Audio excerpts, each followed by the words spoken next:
Now that we know the next patch, and included in that the next wipe, is very close to happening, people are beginning to plan out their mode of attack with how they'll work through the wipe. There are a ton of ways of handling starting over from scratch, and where you want to go, and what you want to do. There isn't a single right answer in regards to how you want to go through the wipe. But, I figured it might help someone who this is their first wipe, or anyone who would like trying a different strategy, to lay out some ideas and ways you can handle having to start over. I'm sure there are a ton of other Tarkov creators who will share their knowledge as well. So these are just some general things that I personally keep in mind when I play. Again, there's no one right answer. It's all about how you want to play and how slow or fast you want to go with the wipe. One of the primary things I tell myself when the game wipes is survive. That is the single most important aspect to Tarkov, making it out of as many raids as possible. It doesn't matter if all you do is kill a single scav and extract. That's good enough. The XP is the most important thing you can get out of a raid. It adds up in the early game. So if you can go on a streak and make it out of 3, 4, even 5 raids in a row, that's really going to help you level up. But also make sure that you don't get broke before you get the golden pocket watch, because you won't have to keep building kits over and over again.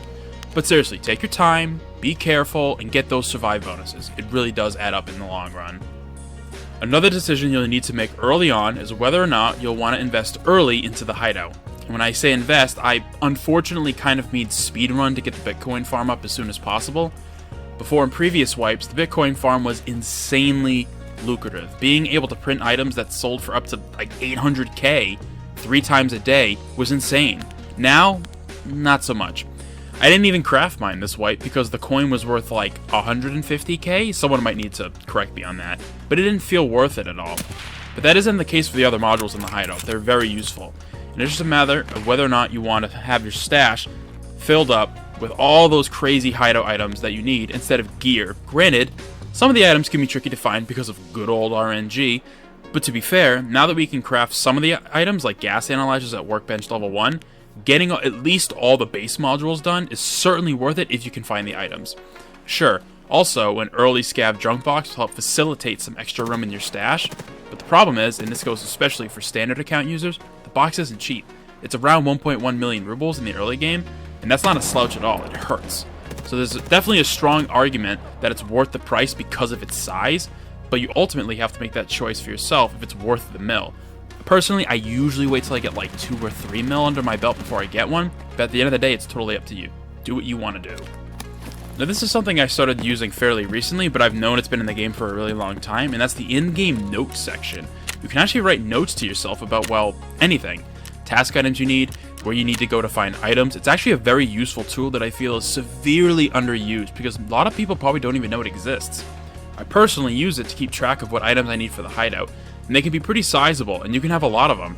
And you can even edit them in Raid in real time, which is pretty cool, and actually a nice addition if you remember to use it.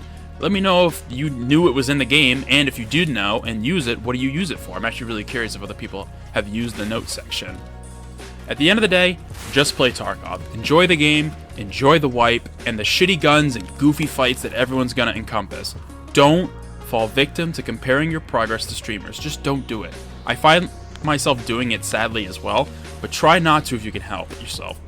They play the game as their job, and it's not fair to you to see them at max level traders in 48 hours. I know most people are aware of this, but to anyone that gets discouraged because you can't level fast enough, it's fine. This game is hard. You're supposed to enjoy that. Consistency is what you're looking for. Like I said earlier, the more you survive, the better you'll do in the long run. It's not a race, it's not a competition. Take your time and figure out what you need to do. Unfortunately, people can kind of get stuck in this mentality, and again, it happens to myself as well. Especially when the flea market was at level 20 at one point. That was really when it was a slog and it was a grind.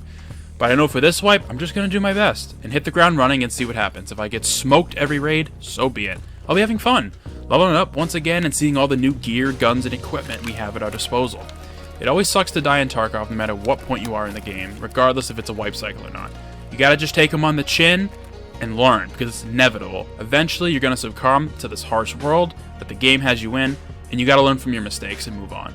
Otherwise, you don't learn and get better. Practice makes perfect, and patience is a virtue, especially in Tarkov. Let me know what you're excited for in this upcoming wipe and how you plan on tackling it by yourself, with friends, what tasks you want to get done, and how long you think it's going to take you to get those damn flash drives. We've all been there, so I sympathize with anyone who can't get them. I'm eager to hear how everyone's going to tackle this upcoming wipe.